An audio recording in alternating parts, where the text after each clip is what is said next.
Hi, everyone.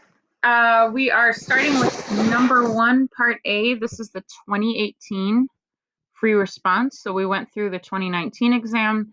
This is the 2018 exam. This is from the calculator section. And this is a short little question here.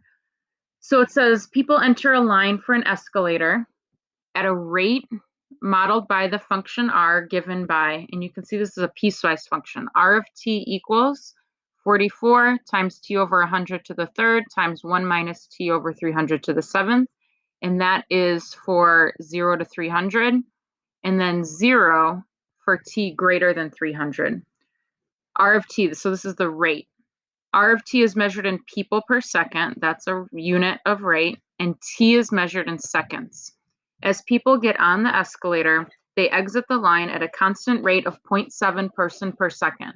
There are 20 people in line at time t equals 0. That was my son opening the door. So just want to point out for the first 300, this is in seconds. For the first 300 seconds, you have people getting in line at that rate. And then after 300 seconds, no one's getting in line anymore.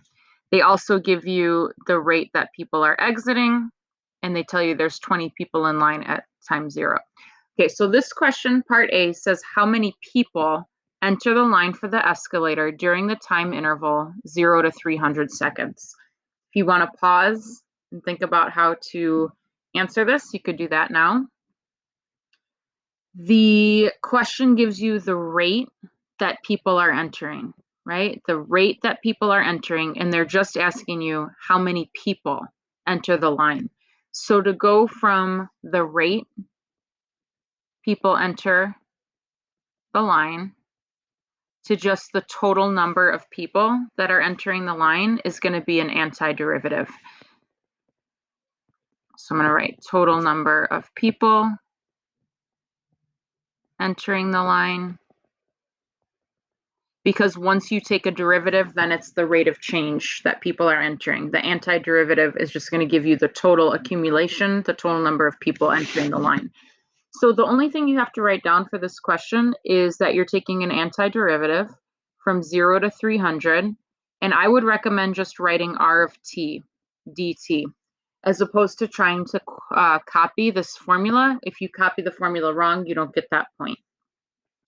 Okay, so this question just wants to know if you can take the rate people are entering the line, and to get the total number of people entering the line, if you know to take the antiderivative. That's all this question is getting at.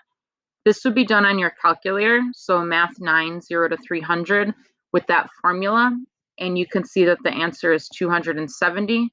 So I'm going to write that down right here. And that is it for this question. The rubric is giving you 2 points. 1 point if you can set up that integral, and 1 point if you could type it in your calculator to get the answer. They also wrote a sentence. You do not need that sentence. According to the model, 270 people enter the line for the escalator during the time interval 0 to 300. But again, you could leave that out and still get both points for just writing the math. All right, that's it for part A.